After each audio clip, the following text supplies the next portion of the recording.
नमस्कार, आपके साथ मैं हूं काव्या नौटियाल। स्वागत है आपका एनबी न्यूज में। 15 अगस्त का त्योहार अपने आप में बेहद खास है, लेकिन किसान आंदोलन का उस पर क्या असर होगा ये समझने वाली बात है। सबसे अहम बात ये कि इस स्वतंत्रता दिवस पर क्या जो किसान बैठे हुए हैं आंदोलन पर वो स्वतंत्र हो पाएंगे।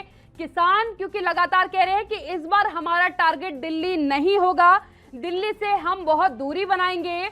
लेकिन हरियाणा में जिस तरीके से ट्रैक्टर मार्च निकाला गया, महिलाओं की तरफ से उसकी अगुवाई की गई, ये अपने आप में देखने वाली बात होगी कि कल की रणनीति किसानों की क्या निकल करके सामने आती है, कल क्या होता है। क्योंकि 26 जनवरी को भी यही कहा गया था कि ऐसी कोई घटना नहीं होगी, बहुत शांति प्रिय तरीके से त्योहार को गणतंत्र दिवस का मनाया जाएगा। लेकिन जो तस्वीरें हमारे सामने आई थी यकीनन परेशान करने वाली थी। और अब कल 15 अगस्त का त्योहार, देश का त्योहार जिसे कहते हैं, और उसमें भी ट्रैक्टर मार्च की अनुमति एक तरीके से मांगी गई है। 2000 ट्रैक्टर की तैयारी की गई है। देखना यह होगा कि रणनीति क्या कहती है, क्योंकि अब दो फाड़ नजर आ रहे हैं किसान नेताओं में। क्या कुछ इनका कहना रहा, पहले आपको सुन लीजिए।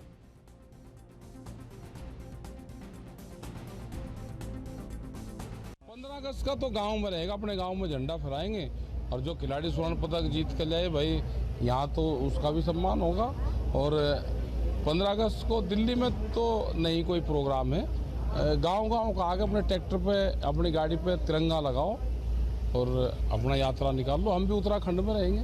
5 सितंबर की एक बड़ी पंचायत मुजफ्फरनगर में है, तो यहाँ के लोग भी उस पंचायत में शरीक हों, आए, और बगैर हरियाणा के पंचायत अधूरी रहेगी। राकेश टिकैत आजकल दिल्ली बॉर्डर पे आतंकवाद फैला रहे हैं। कभी तो कोई आता है उसको मारते हैं, कभी कहते हैं कि मैं लखनऊ को दिल्ली बना दूंगा, कभी कहते हैं कि मैं इसमें संसद में गेहूं भर दूंगा। ये संसद में गेहूं नहीं भरे जाते, संसद में मंत्री बैठते हैं, संसद में सांसद बैठते हैं, वहाँ कानून बनता है और वहीं से कानून पास हो। अंदर ईमानदारी तो रही नहीं। राकेश टिकैत ने जब से कमान संभाली है तभी से दलाली शुरू कर दी है। बेईमान, 100% बेईमान राकेश। न्यूज रूम से मेरे सहयोगी पवन पांडे मेरे साथ जुड़े हैं इसी पर चर्चा करने के लिए। पवन, सबसे अहम बात है कि 15 अगस्त का त्योहार और सबसे अहम बात 26 जनवरी का वो दौर जो हम सबने देखा। आम जनता कहीं ना कहीं डर रही है, क्योंकि कई जगहों से खबरें आ रही हैं कि परेड की तैयारी किसानों ने की है। हरियाणा के किसानों की अगर बात करें तो परेड की उन्होंने रिहर्सल भी की है, जिनकी अगुवाई महिलाओं ने की है।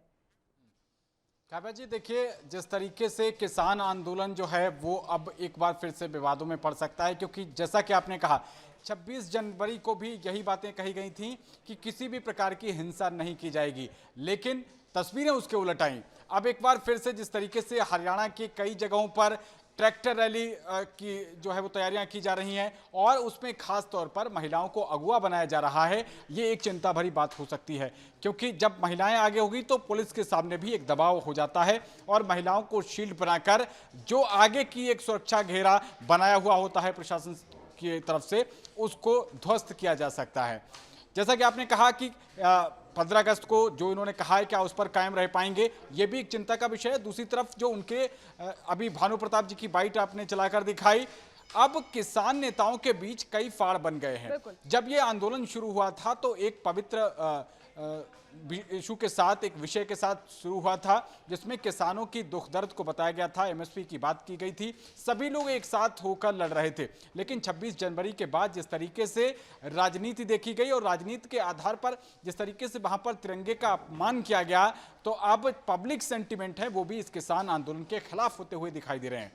अभी जो भानु प्रताप जी ये इनसे अलग हो गए हैं। गुरनाम सिंह चढ़ूनी वो साफ तौर पर एलानिया अंदाज में कह रहे हैं कि वो पंजाब चुनाव में भाग लेंगे और सत्ता को उखाड़ेंगे। वो कहते हैं कि किसान आंदोलन के ये जो बिल वापसी को लेकर ये चल रहा है, अगर बिल वापस भी हो जाएंगे तब भी उनका मंसूबा पूरा नहीं होगा। भी साफ तौर पर अब किसानों को संसद में देखना चाहते हैं। तो कहीं ना कहीं काव्या जो है वो राजनीति नजर आ रही है, क्योंकि जिस तरीके से किसानों में ही दो फाड़ हो चुके हैं, अलग अलग विविधता बयानों में सामने अलग लगी है, सीधे तौर पर विरोध दूसरे किसान नेता का किया जाने लगा है।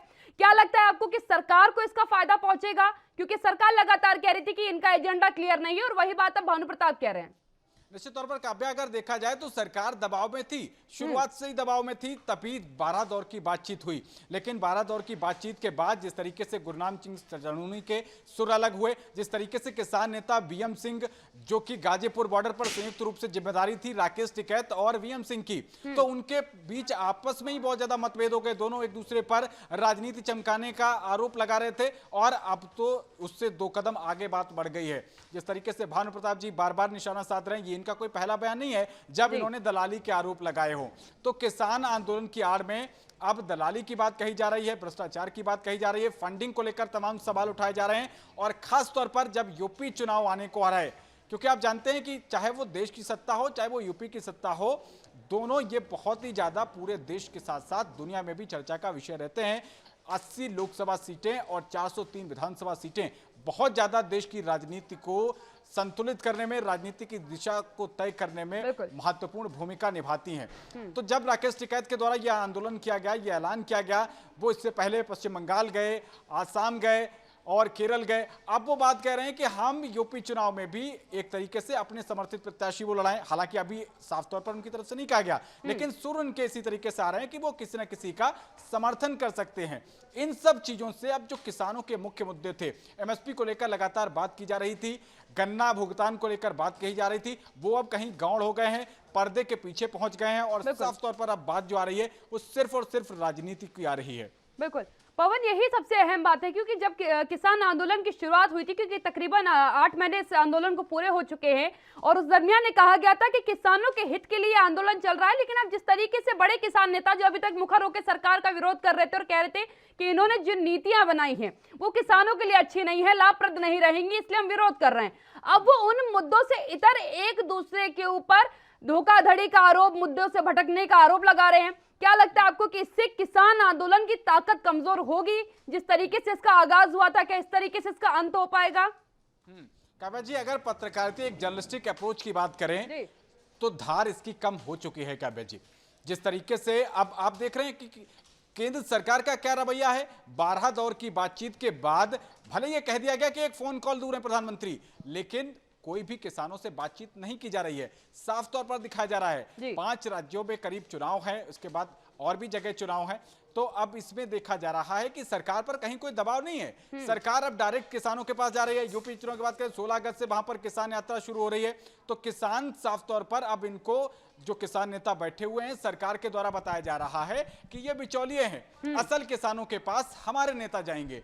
तो साफ तौर पर किसान आंदोलन तो डिरेल होते हुए दिखाई दे रहा है। अब सिर्फ रस्म अदायगी भर बचा है काव्या जी, और साफ तौर पर इसका नुकसान जो है वो आम किसान को होने वाला है, जो औने पौने दामों पर आड़तियों के पास जाकर अपनी फसल बेचकर आता है, जो इस बात को लेकर टकटकी लगाए हुए बैठे था कि एमएसपी का कानून उसको मिल सकता है, उसकी उम्मीदों पर पानी फेरते हुए अब ये जो आपसी सिर फुटबॉल है वो नजर आ रही है। काव्या जी, बिल्कुल पवन, क्योंकि किसान जो छोटे किसान हैं वो लगातार ये उम्मीद कर रहे थे कि बड़े किसान नेता जो चमक के इस आंदोलन के दरमियान सामने आए कि उनके अधिकार की लड़ाई लड़ेंगे और उसके बाद कहीं ना कहीं एक राहत मिल पाएगी।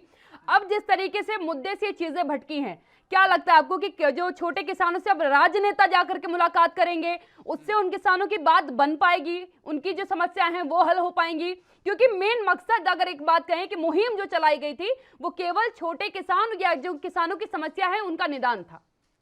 बिल्कुल, आपने बहुत वाजिब प्रश्न उठाया काव्या जी। अब ये छोटे किसानों के पास जब बीजेपी के लोग जाएंगे, खासतौर पर ये जो टारगेट किया गया है ना, सिर्फ 104 विधानसभाओं में ही ये प्रोग्राम बना है। साफ तौर पर मंशा बता रहा है सरकार की कि सरकार अब सिर्फ उन किसानों से बात करेगी। इन किसान नेताओं को ये जो अपनी राजनीति चमका रहे हैं, इनके लिए ऐसे ही छोड़ दिया जाएगा। ये अपने तमाम जो है कार्यक्रम करते रहेंगे। सरकार मुझे जैसा कि लगता है अब इनसे कोई खास तौर पर बातचीत नहीं करने वाली।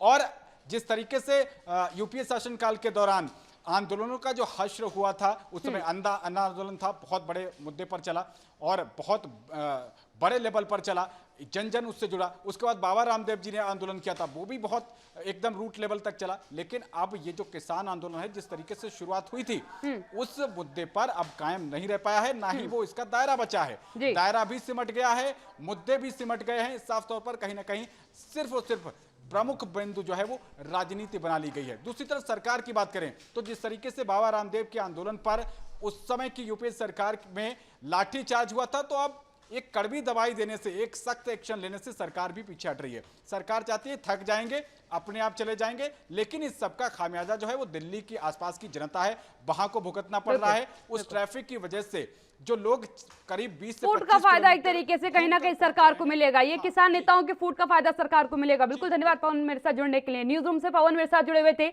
उन्होंने आपको अपडेट बताई कि किस तरीके से जो है अब राजनीतिक दल किसानों से मुलाकात करेंगे, उनसे बातचीत करेंगे, प्रयास ये करेंगे कि उन छोटे किसानों को मनाया जा सके। और जो जगहें चुनी गई हैं, जो विधानसभा चुने गए हैं, वो अधिकतर वो इलाके हैं जो खेती किसानी से जुड़े हुए ज्यादा क्षेत्र हैं।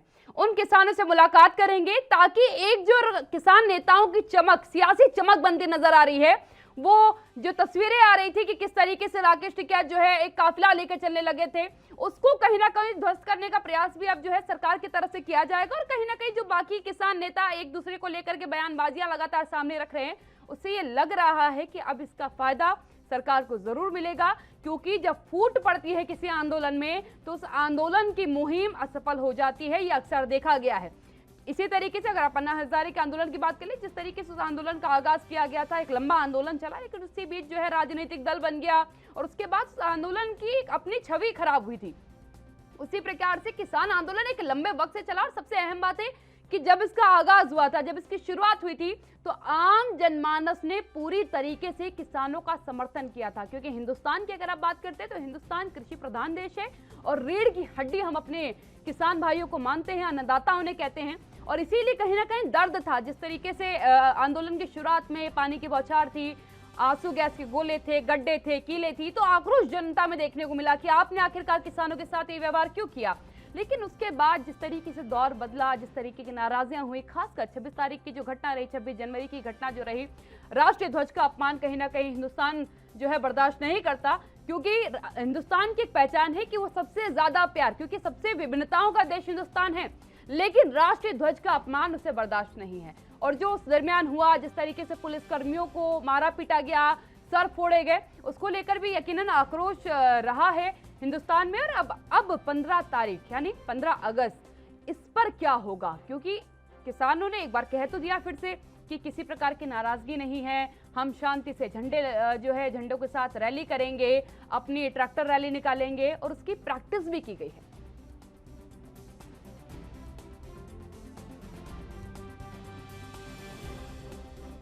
यहाँ रुकेंगे छोटे से ब्रेक के लिए, जल्द हाजिर होते हैं।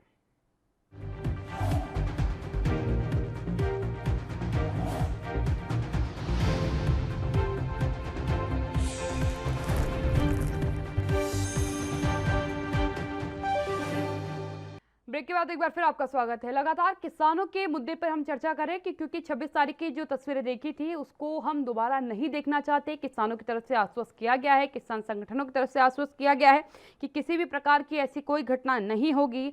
ऑल इंडिया किसान संघर्ष कोऑर्डिनेशन कमेटी की कविता कुरुंगती ने भी कहा है कि संयुक्त किसान मोर्चा ने 15 अगस्त को सभी घटक संगठनों का आह्वान किया है कि इस दिन को किसान मजदूर आज़ादी संग्राम दिवस के रूप में मनाया जाए और इस दिन तिरंगा मार्च किया जाए। इस दिन किसान और मजदूर तिरंगा मार्च में ट्रैक्टर, मोटरसाइकिल, साइकिल और बैलगाड़ी आदि लेकर के चलेंगे।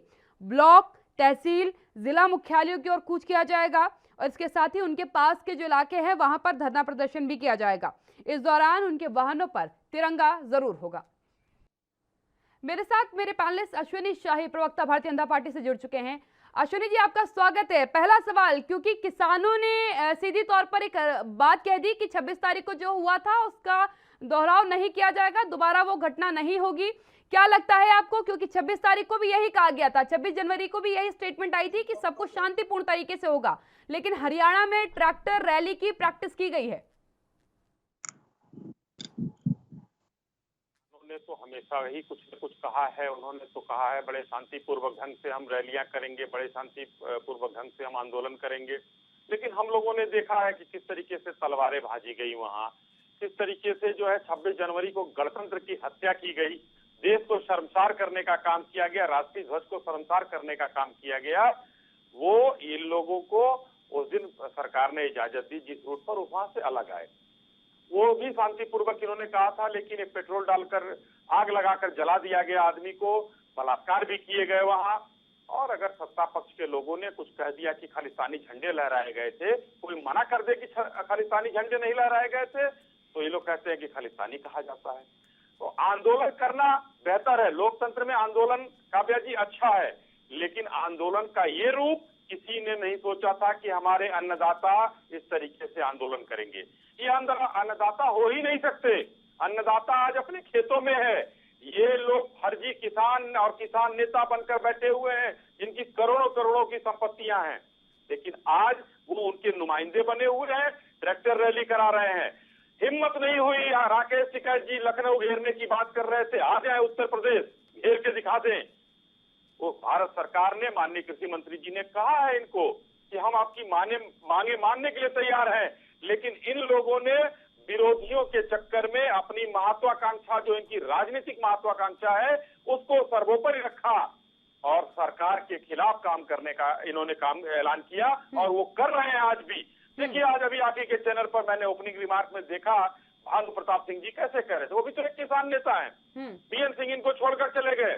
गुरनाम सिंह चढ़ौनी का आपने बताया कि वो चुनाव लड़ने जा रहे, तो इनकी महत्वाकांक्षा उजागर हो चुकी है। ये राजनीति करना चाहते हैं, इनका किसानों से कोई लेना देना नहीं है। ये लोग सिर्फ चंदाजीवी है, चंदा इकट्ठा करके अपनी दौलत बढ़ा रहे हैं और किसानों से इनका कोई वास्ता नहीं है। क्या मेरे साथ सतीश नंबरदार जी भी जुड़ चुके हैं, किसान नेता है, भारतीय किसान यूनियन से हैं। नंबरदार जी क्या कहेंगे, क्योंकि 26 तारीख की घटना के बाद पहली बात तो लोग डर चुके हैं, क्योंकि कल 15 अगस्त है और यकीनन देश का त्योहार है। सब चाहते हैं कि शांतिपूर्ण तरीके से इस त्योहार को संपन्न किया जाए। 26 तारीख को भी किसान नेताओं ने आश्वासन दिया था कि किसी प्रकार की कोई घटना नहीं होगी, शांतिपूर्ण तरीके से झंडा मार्च किया जाएगा। लेकिन उसके बाद जो तस्वीरें आई थी वो आपने और हमने देखी थी। क्या आप इस बार गारंटी देंगे कि ये त्योहार शांतिपूर्ण तरीके से खुशहाली के साथ मनाया जाएगा? काव्या जी, सबसे पहले तो मैं अपने बड़े भाई की इस बात का जवाब दे दूं, अपने भाई से पूछना चाहूंगा कि इन्होंने दिल्ली में 1600 करोड़ का भवन कैसे बना दिया, बजट कंधे के बना दिया, कहां से आ गया वो पैसा, किस उद्योगपति की जेब से निकालने का इन्होंने काम किया है, किस तरह ये देश के संसाधनों को बेचने पर तुले हुए हैं। और किसान हमेशा गांधीवादी रास्ते पर चलते हुए 26 तारीख को भी पूरे देश ने देखा है और किस तरह खुद फर्जी बीजेपी के कार्यकर्ता निकलने का काम हुआ। और कल भी जो 15 अगस्त मनाएगा किसान, गांधीवादी नीतियों की तरह चलता हुआ अपने प्रोग्राम को देश में झंडे का उत्साह करेगा। एक देता उसका सीमा पे झंडा फहराने का काम करेगा, एक देता किसान का गली चौराहे पर झंडा फहराने का काम करेगा और पूरे शांतिप्रिय तरीके से अपने 15 अगस्त को मनाएगा, ना कि खुद सरकार किसी मुठभेड़ की राजनीति से दूर रहे। तो सतीश जी, लेकिन एक सवाल यहाँ पर उठ रहा है, दो फाड़ अब किसान नेताओं में नजर आ रहे हैं। जिस तरीके से राकेश टिकैत को लेकर के भानु प्रताप ने नाराजगी जता दी, सीधी तौर पर कहा कि वो दलाली करने पर आ चुके हैं, अब वो मुद्दों से भटक चुके हैं। आपको नहीं लगता कि किसानों के बीच आया टकराव सरकार के लिए एक सफल प्रयास हो जाएगा, उनको सफलता हाथ लग जाएगी? क्योंकि अगर आप आपस में लड़ेंगे, आपके मुद्दे राजनीति के मुद्दे बन जाएंगे, तो फिर किसानों के मुद्दे उठाने के लिए आप किसान नेता थोड़ा कहलाएंगे। छोटी बहन, संयुक्त मोर्चा कल भी एक था, आज भी एक है और माननीय टिकैत जी अच्छा काम कर रहे हैं। पूरे का पूरा देश माननीय टिकैत के नेतृत्व पर भरोसा कर चुका है, ना कि ये जो कुछ खाम खाके जो सरकार के दलाल जो रात को ये खड़े किए हुए संगठन थे, उन्होंने संयुक्त मोर्चे ने पहले भी निकाल दिया है।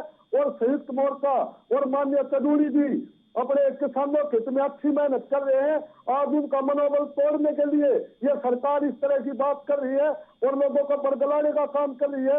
जो सरकार, जो लोग, जो जनता जनार्दन है, क्योंकि आज देश समझ चुका है, आज ये साजिश के तहत आंदोलन को आगे बढ़ाने का काम किया जा रहा है, क्योंकि ये सरकार महंगाई से और जनता तरस है, उसका ध्यान भटकाने के लिए ये इस तरह की बातें करने का काम किया जा रहा है। जी अश्विनी जी, अभी तक तो जो भारतीय किसान यूनियन है या बाकी किसान यूनियन है, वो कह रही थी कि हम समझा रहे हैं किसानों को कि किसान बिल क्या है।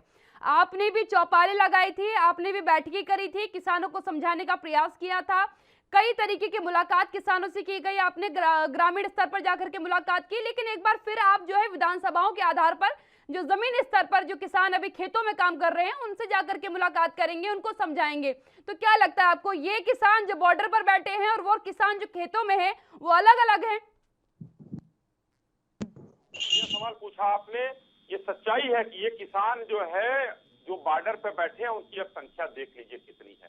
किसान अपने खेतों से इतना दूर नहीं रह सकता, खेत उनकी माँ है, फल उनके परिवार के लिए जो है एक और अनाज उनके परिवार का एक अभिन्न अंग है। और ये लोग वहाँ बैठे हुए चंदाजीवी हैं जो वहाँ पर आंदोलन कर रहे हैं। असली किसान अपने खेतों में है, तो सरकार उनको समझाने का काम करेगी। ये लोगों ने भ्रम फैलाया है। इन लोगों ने, सरकार ने जब कहा इनसे कि आइए बिंदुवार हम आपसे समीक्षा कर लेते हैं, चर्चा कर लेते हैं, ये लोग नहीं तैयार हुए।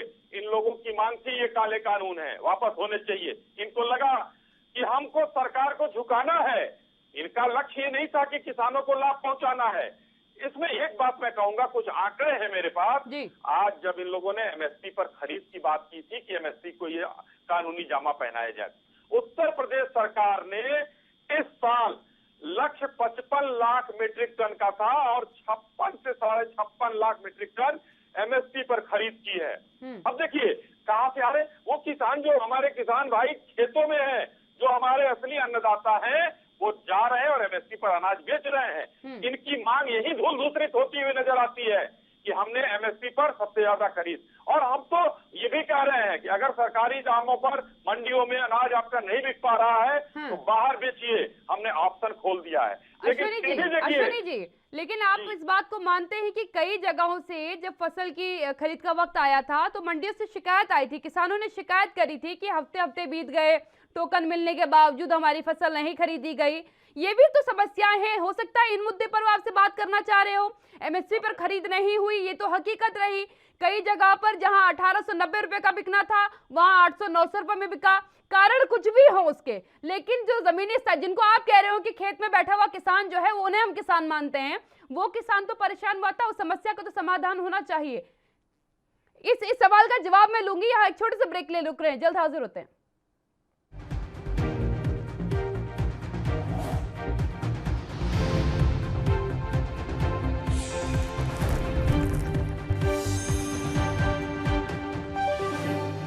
ब्रेक के आपका स्वागत है। अश्विनी जी के पास जाऊंगी। अश्विनी जी, सवाल मैंने आपसे पहले पूछ लिया था क्योंकि कुछ समस्याएं जमीनी स्तर पर सच में है, जिसको लेकर के लगातार किसान आपसे बात कह रहे थे कि ये समस्याएं हैं, इनका निदान कब होगा? आपने कहा कि कारण कुछ भी हो सकता है, तो इसको छोड़ा नहीं जा सकता, इसको हल्के में नहीं लिया जा सकता। कारण कुछ भी हो, लेकिन फिर भी हमारे किसान भाइयों ने उत्तर प्रदेश सरकार में बैठकर उत्तर प्रदेश में 55 लाख का जो लक्ष्य था उसमें 56.5 लाख मीट्रिक टन अनाज एमएसपी पर बेचा है। अगर अनाज हमारे यहाँ खरीद हो रही है, एमएसपी पर बिक रही है, फिर कौन सा कारण हो सकता है? दूसरा, इन लोगों ने कभी उस चीज को नहीं, उस मुद्दे को नहीं उठाया। इन लोगों ने कहा इसको कानून बनाया जाए, ये तीनों काले कानून है, ये भ्रम फैलाते रहे। और वो किसान भाई हमारे इनके भ्रम में नहीं आए। वो कब से नहीं आए मैं बताना चाहूंगा आपको, और बहुत इंपॉर्टेंट मुद्दा है। 26 जनवरी तक इन लोगों का जो आंदोलन चला ठीक से चल रहा था। 26 जनवरी को गणतंत्र की जो हत्या हुई है उसके बाद किसानों का, आम जनता का इन लोगों पर से भरोसा उड़ गया। संयुक्त किसान मोर्चा चुनाव लड़ने गया, बिजनौर में इन्होंने और कई जगह पर प्रत्याशी खड़े किए, जमानत जब्त हो गई। अभी इस पंचायत चुनाव की मैं बात कर रहा हूँ, बाकी तो मैं राकेश टिकैत जी की जमानत जब्त की बात ही नहीं कर रहा हूँ, वो तो फेल किसान नेता है। ये गए वहाँ बंगाल में भारतीय जनता पार्टी को हराने की बात की, लेकिन भारतीय जनता पार्टी 3 से 77 सीट पर आ गई, वहां भी ये लोग फेल हो गए। अब किसानों में कई फाड़ हो गए हैं। तो देखिए, मैं किसान नेताओं के कई फाड़ की बात कर रहा हूँ। किसान अभी भी अपने खेतों में है और अभी भी अपने खेतों पर काम कर रहा है। इनके भ्रम में, इनके जाल में नहीं आने वाला है। और इनकी वास्तविकता, इनकी सच्चाई अब नंगी हो चुकी है, सबके सामने आ चुकी है, पूरा देश जान चुका है क्या करना है। इसलिए ये लोग अपनी रणनीति सोच बदल रहे हैं, किस तरीके से रहे। और सतीश नंबरदार जी, क्या कहेंगे आप? अश्विनी जी कह रहे हैं कि 26 तारीख की घटना के बाद हिंदुस्तान की जनता का विश्वास आप लोगों से टूट गया है।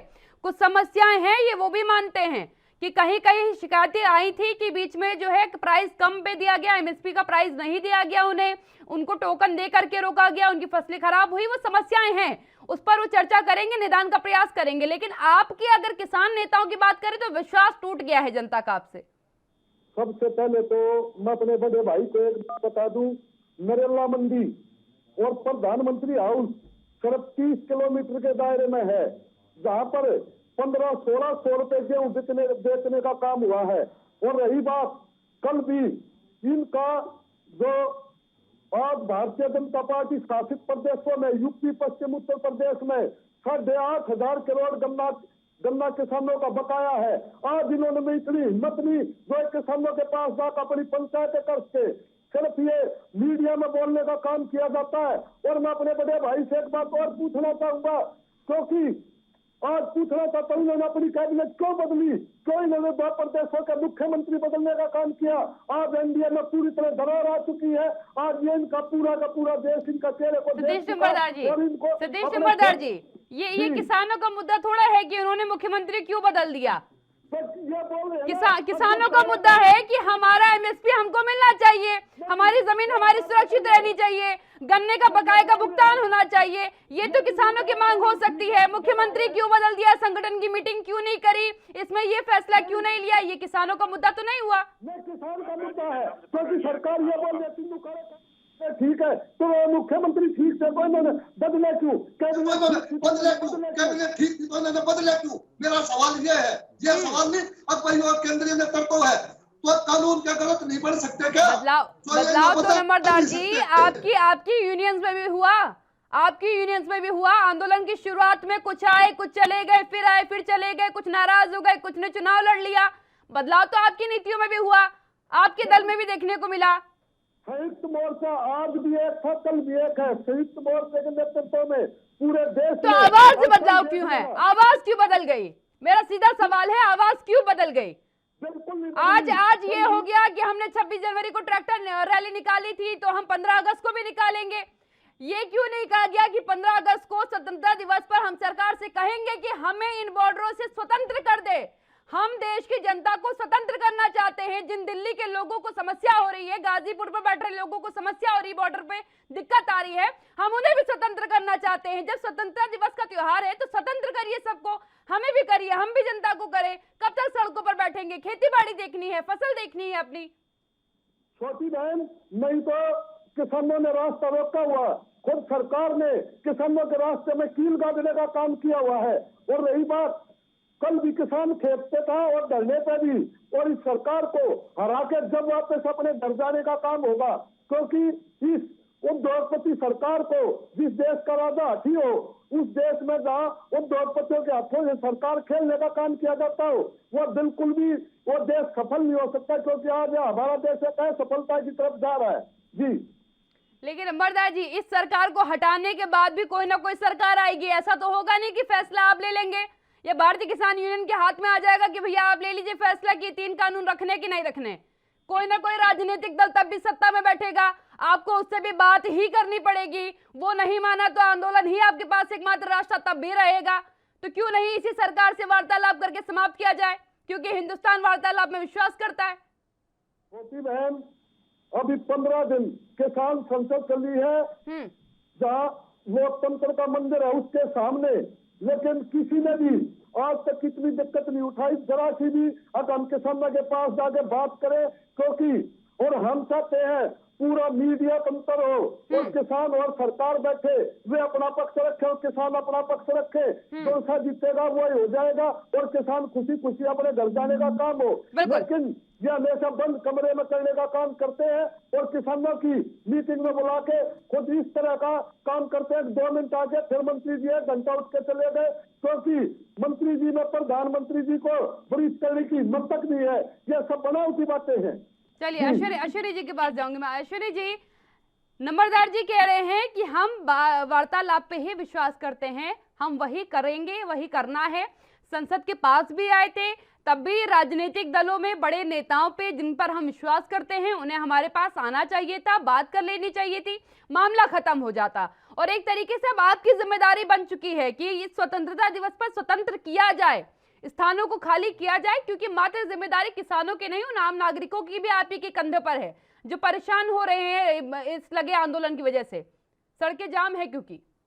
काव्या जी, आपके सवाल जो अभी सतीश जी ने किए उसमें 2-3 सवाल इन्होंने और किए, मैं सबको जोड़ के जवाब देना चाहूंगा। पहले मैं इसी का जवाब दे दूं जो आपने सवाल किया। हमने 12 दौर 11 दौर की जो वार्ता की, सबको बुलाया, किसान नेताओं को बुलाया, हम लोग बैठे, लेकिन ये लोग वार्ता के लिए बैठते थे और बाहर निकल के वहां पर तुरंत कहना शुरू कर देते थे कि नहीं, इन काले कानूनों को रद्द किया जाए। जब शुरुआत रही तो 4 मांगे थी इनकी, जिसमें 2 मांगों को सरकार ने मान लिया और संशोधनों पर विचार करने के लिए कहा। फिर इन्होंने कहा कि नहीं, ऐसा नहीं, हमको ये काले कानून रद्द होने चाहिए। सुप्रीम कोर्ट पर इन्होंने भरोसा नहीं कराया। सुप्रीम कोर्ट ने एक कमेटी बनाई, उस पर भी इन लोगों ने भरोसा नहीं किया। सरकार पर भी इन लोगों ने भरोसा नहीं किया। सरकार ने फिर कहा इनसे कि आइए बिंदुवार हम चर्चा कर लेते हैं, उस पर भी नहीं चर्चा किया इन लोगों ने। तो वार्ता के लिए तो सरकार हमेशा इनके आगे बढ़ी है, बड़े भाई का एक भूमिका निभाई है, और हमेशा 10, 11, 12 बार अगर वार्ता कर रहे हैं तो कोई कम बार नहीं होता है, बहुत होती है वार्ता। आपको आना चाहिए। आपने तो हट पकड़ लिया। सर कुछ देखिए, वार्ता जब सफल तभी होती है काव्या जी, जब दोनों पक्ष के लोग एक सहमति बनाए।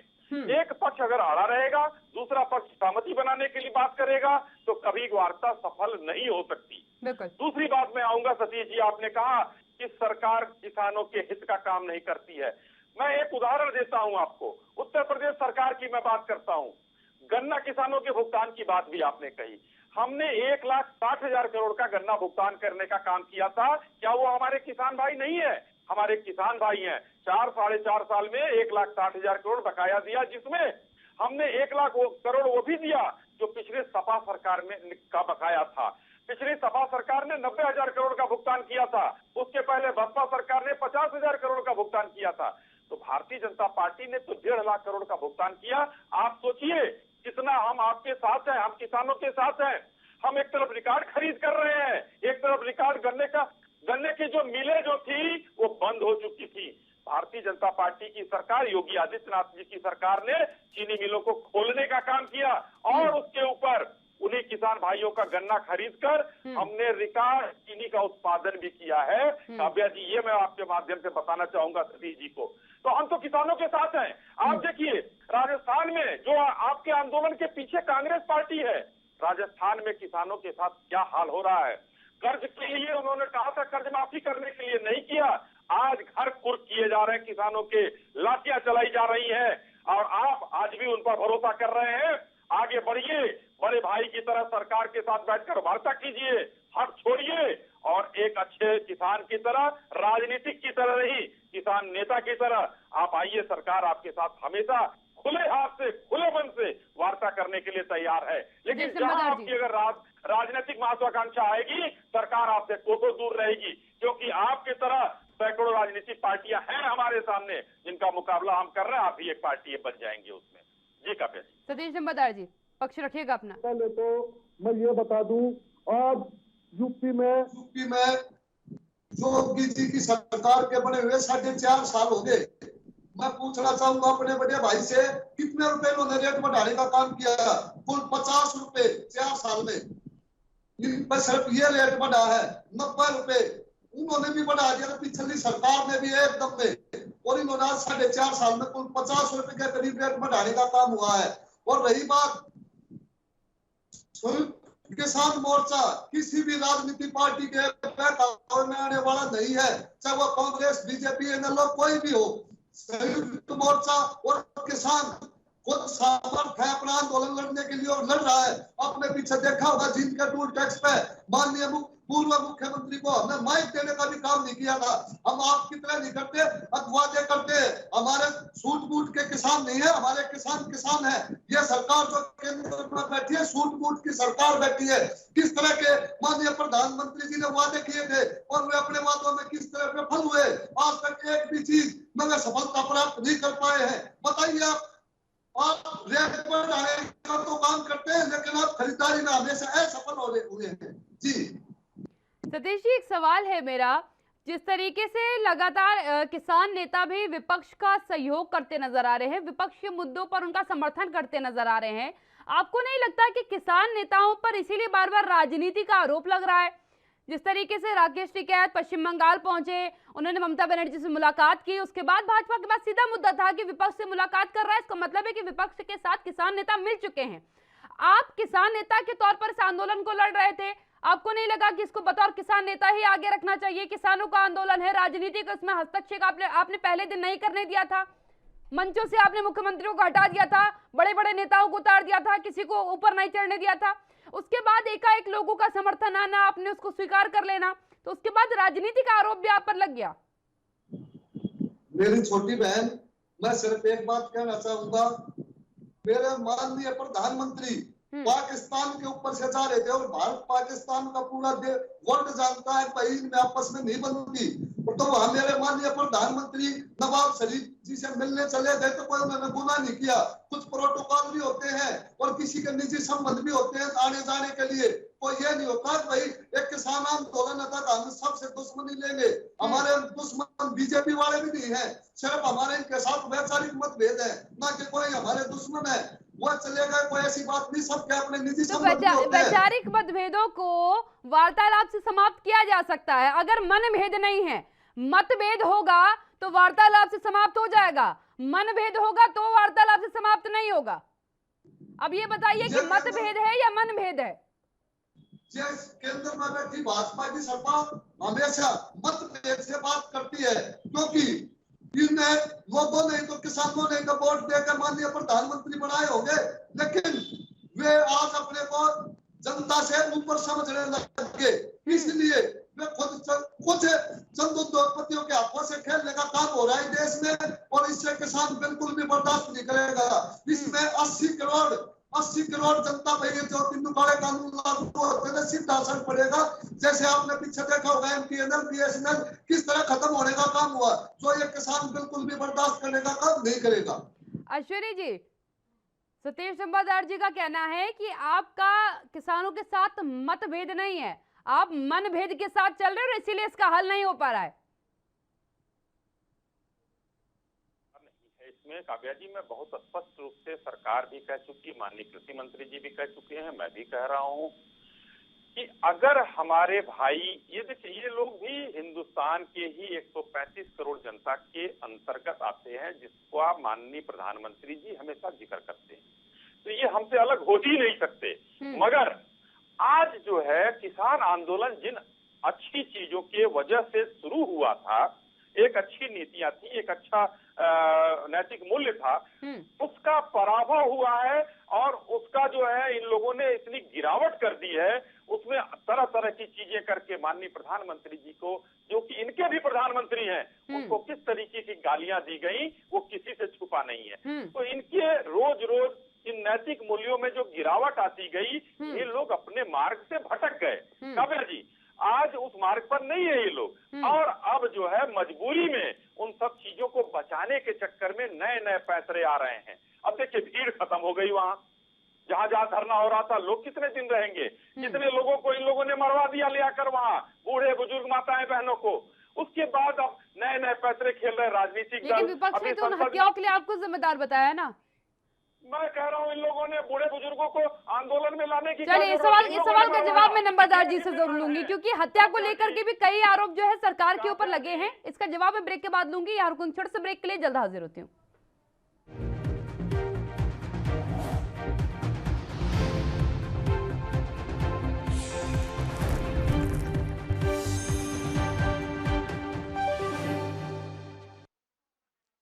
ब्रेक के बाद आपका स्वागत है। सतीश नंबरदार जी के पास में सबसे पहले जाना चाहूंगी, क्योंकि उन पर एक आरोप जो है भाजपा की तरफ से लगा दिया गया। सतीश नंबरदार जी, हत्या का आरोपी अभी तक जो है हरसिमरत कौर हो, चाहे कांग्रेस हो, चाहे बाकी दल रहे हो, वो सरकार को बता रहे थे कि आप चाहते चर्चा हो जाती, बात खत्म हो जाती तो ये मौतें नहीं होती। अब इन मौतों का जिम्मेदार जो है आपको बता दिया गया है कि किसानों का आंदोलन में कोई व्यवस्था नहीं की गई, जिसके कारण जो किसान भाइयों की मौत हुई, बिन बात का आंदोलन किया गया, बिना व्यवस्था के आंदोलन किया गया, उस वजह से मौतें हुई। इसके लिए खुद किसान नेता जिम्मेदार हैं। सबसे पहले तो मैं अपने बड़े भाई को ये बता दूं, अब वे किसान मरे नहीं हैं, उन्होंने अपनी कौम को बचाने के लिए, किसान कौम को बचाने के लिए 650 के करीब किसानों ने अपनी शहादत देने का काम किया है, क्योंकि किसान ने हमेशा देश की सीमा पर भी और अंदर भी हमेशा अपना खून पसीना बहा के इस देश को आगे बढ़ाने का काम किया है। और रही बात दूसरी, मैं आज इस बात का भी स्पष्टीकरण दे दूं, जो माननीय चौधरी जी इन पॉलिटिकल पार्टियों की करतूत को देखते हुए ही उन्होंने अपना ये विचार रखा था कि इस पे क्या भरोसा किया जाए। लेकिन ये खुद अब 6 महीने किसान अपना इतना लंबा वन बढ़ा चुका है और इनके पास सीबीआई है, पूरा प्रशासन है, सब कुछ है। ये जाके देखे बॉर्डरों पे आज भी किस तरह पूरे क्षेत्र से जत्थे के जत्थे निकल कर बॉर्डरों की तरफ बढ़ रहे हैं और भारी संख्या में किसानों का जमावड़ा हो रहा है। और ये वर्ल्ड में पहला ऐसा आंदोलन है जो नेता किसानों को घर पर रोक रहे हैं, लेकिन किसान तो फिर अलग अलग राज्य के किसानों को अलग अलग आह्वान क्यों? हमें तो लगता है कि हिंदुस्तान के किसान एक हैं, चाहे वो कहीं का किसान हो। तो एक बार में ये कहना कि नहीं, हरियाणा के किसानों का इस आंदोलन में आना, इस बैठक में आना जरूरी है, पंजाब के किसानों का आना इस बैठक में जरूरी है, ये वर्गीकरण क्यों हो गया किसानों का? मेरी छोटी बहन जब भी सरकार से बात करने के लिए गए हैं, पूरे देश के किसान, हर राज्य का प्रतिनिधि, उस 40 सदस्य जो शिष्टमंडल था उसमें शामिल था और हमेशा हमने शिष्टाचार की बात की है। हमने तो खुद सरकार की चाय भी नहीं पी है, लेकिन खुद सरकार ने वो वार्ता फल खत्म करने के लिए, क्योंकि आज देश एक ऐसी महंगाई के दौर में जा रहा है जो ये सरकार नहीं संभाल पा रही थी और ये पूरे का पूरा देश का फोकस किसान आंदोलन पर लगा रहे और ये अपनी देश में जो ये चुनी हुई सरकार तो आपकी ही है। आप अगर आज ये कह रहे हैं कि ये सरकार सफल नहीं हो पा रही है तो अपने आप तो सत्ता में आके बैठी नहीं, लोकतंत्र है, जनमत के आधार पर सत्ता में बैठी है, काम अच्छा नहीं कर रही है, सवाल किए जा सकते हैं, लेकिन ये तो नहीं कहा जा सकता है कि सत्ता में बैठ करके ये कर ही नहीं रहे। सत्ता पर भी आप ही ने बैठाया है। खुद राकेश टिकैत जी कहते हैं कि मैं भाजपा का वोटर रहा हूं। बिल्कुल, पूरे देश के किसानों ने वोट देने का काम किया था। जब तो मैं बोल रहा था, पिछले उसमें बोल रहा था मैंने, और किस तरह माननीय प्रधानमंत्री जी को हमने वोट देके वोट के लिए चुना था, देश के उन्नति के लिए चुना था, लेकिन उन्होंने खुद अपने स्टेटमेंटों में बोलते थे 2011 में माननीय प्रधानमंत्री जी ने खुद केंद्र सरकार से अपील की थी अपने मुख्यमंत्री काल में और किसानों को पूरे देश को एमएसपी का कानून बना के देना चाहिए, लेकिन वो खुद अपनी बातों से उनके हटते हुए आज इस बात को नकारने का काम किया जा रहा है।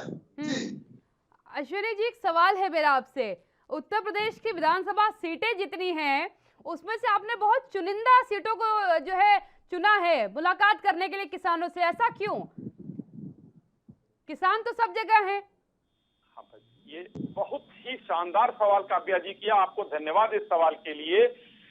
इसी से ये परिलक्षित होता है कि किसान आंदोलन कितने सीमित जगह पे है और लोगों को किस तरीके से भड़काया गया। सीमित जगह तो आपने निर्धारित करी है ना। 403 में से 104 आपने चुना है, किसान नेताओं ने थोड़ा चुना है। नहीं, पूरे प्रदेश में कोई असर नहीं है इनका, और जहां पर थोड़ा बहुत भ्रमित करने का काम किया गया वहां पर हमको बताना होगा कि हम किसान भाइयों के लिए क्या ला रहे थे और इन लोगों ने उसका क्यों विरोध किया।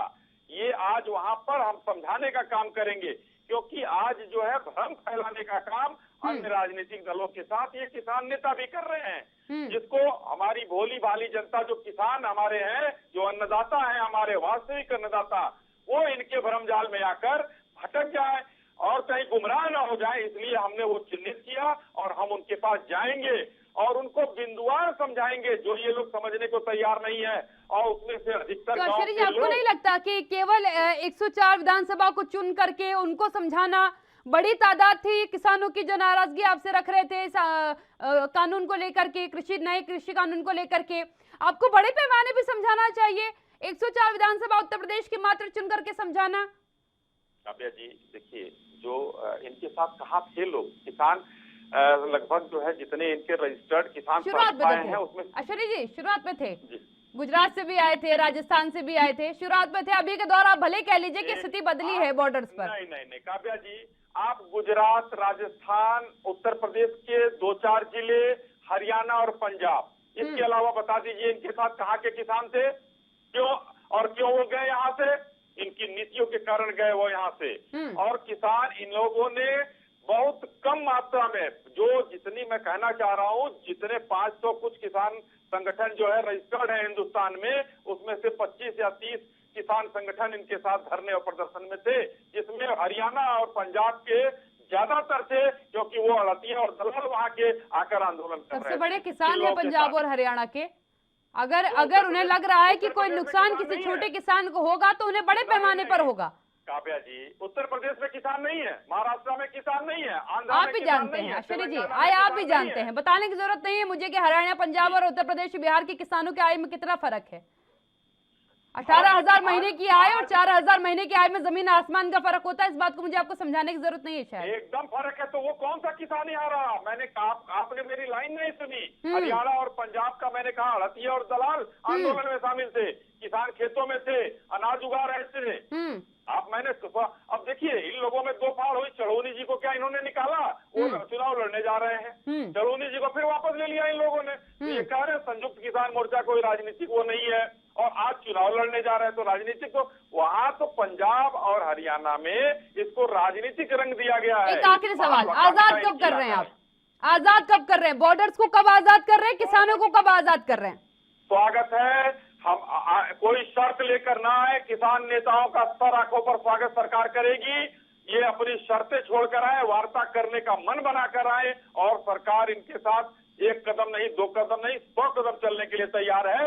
लेकिन ये जो बौकावे और भुलावे में राजनीतिक दलों के हैं, उन सबको छोड़े, किसान बने, किसान नेता बने। तो उन्हें तो आप ही समझाएंगे ना, जनता तो वो आप ही की है।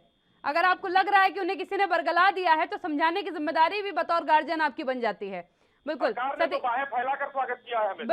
बिल्कुल। सतीश नंबरदार जी, अब आप बताइए, कब आजाद होंगे हमारे किसान भाई जो बॉर्डर पर बैठे हैं? क्योंकि वो आजादी आप ही लोग दिला सकते हैं, इसीलिए मैं पैनल पे आप दोनों को बैठा चुकी हूँ। किसान जनता की आजादी के लिए ही, हर वर्ग की आजादी के लिए और जो संघर्ष कर रहा है, बॉर्डर के ऊपर बैठा है, इसलिए बैठा है। और मैं अपने बड़े भाई को बता दूं, जब से ये आंदोलन हुआ है, आपने इसमें पूरे का पूरे धर्म की राजनीति का काम किया है। सिख समुदाय को आपने खालिस्तानी का बताने का काम किया, हरियाणा वाले को आपने मवाली बताने का काम किया। लेकिन मैं आज अपने भाई को एक बात और बता दूं, जिस दिन देश आजाद हुआ था, 27.5 लोगों के फांसी टूटने का काम हुआ था जी, मतलब 2200 के लिए पंजाब के थे, जब हरियाणा और पंजाब एक था। और आज भी इस आंदोलन की आवाज हरियाणा पंजाब से उठकर पूरे देश में फैल चुकी है, जो ये आपको ले डूबने का काम होगा।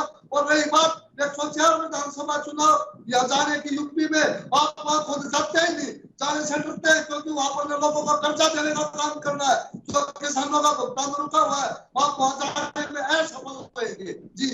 लेकिन नंबरदार जी, वो तो कह रहे हैं कि हम खुले बाहें करके खड़े हो रखे हैं, किसानों का स्वागत करेंगे, आए वार्तालाप करें, बातचीत करें, बिना शर्तों के करें। ये नहीं कि 3 कानून रद्द होंगे तभी हम आपसे बात करेंगे। वार्तालाप कर ले, बात समझ ले, समझा ले, उसके बाद फैसला किया जाएगा। हमने खुद प्रधानमंत्री कार्यालय में माननीय प्रधानमंत्री जी के पास खुला पत्र भी डाला था, और अभी हमारी किसान संसद चल के वहां तक गई थी। लेकिन आज तक ये सरकार का, क्योंकि ये सरकार हमेशा कोई ना कोई बहाना ढूंढने का काम करती है। जैसे कोरोना काल में ये 3 काले कानून लाने का काम हुआ, रेलवे का निजीकरण का काम हुआ, एयरपोर्टों का निजीकरण का काम हुआ, और किस तरह देश महंगाई से त्रस्त है, उसको बहलाने के लिए इस तरह के बयानबाजी का ये सारा लेने का काम करते हैं जी। सतीश नंबरदार जी, एक आखिरी सवाल आपसे पूछ रही हूँ, आखिरी सवाल। कल 15 अगस्त है, एक बड़ा मौका किसान आंदोलन के लिए अपनी छवि को सुधारने का, क्योंकि माने चाहे आप ना माने, 26 तारीख की हुई घटना से छवि पर असर जरूर पड़ा था। क्या 15 तारीख को आप छवि सुधारेंगे अपनी?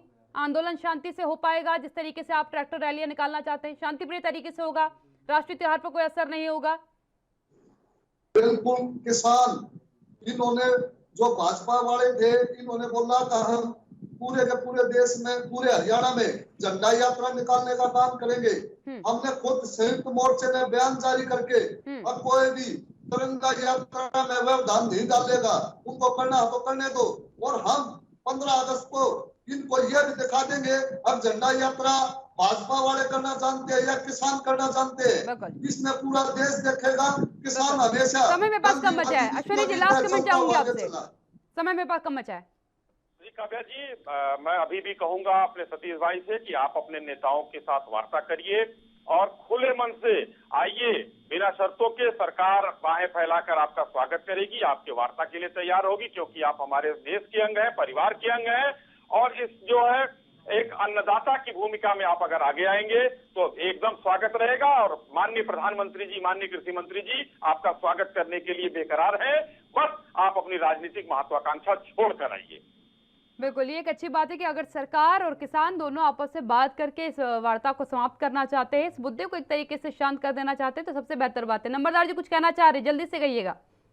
किसान कल भी राजनीति से दूर था और आज भी राजनीति से दूर और कल भी राजनीति से दूर रहेगा। कोई किसी से यह बोलने के हम उसका समर्थन कर रहे हैं, समर्थन तो क्या पता किसानों ने भाजपा का भी किया था, जो आज मेरे मन में प्रधानमंत्री पद की गरिमा की शोभा बढ़ा रहे हैं। और जो किसान साथ नहीं होता तो आज वो इस पद की गरिमा कैसे बढ़ा देते।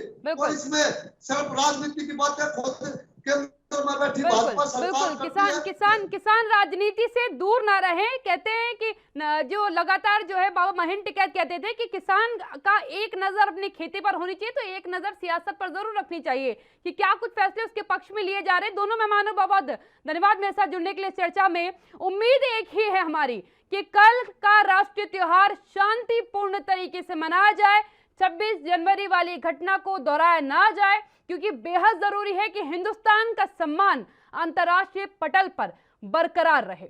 इस खास विशेष फिलहाल इतना ही। आप बने रहिए एनबीए के साथ।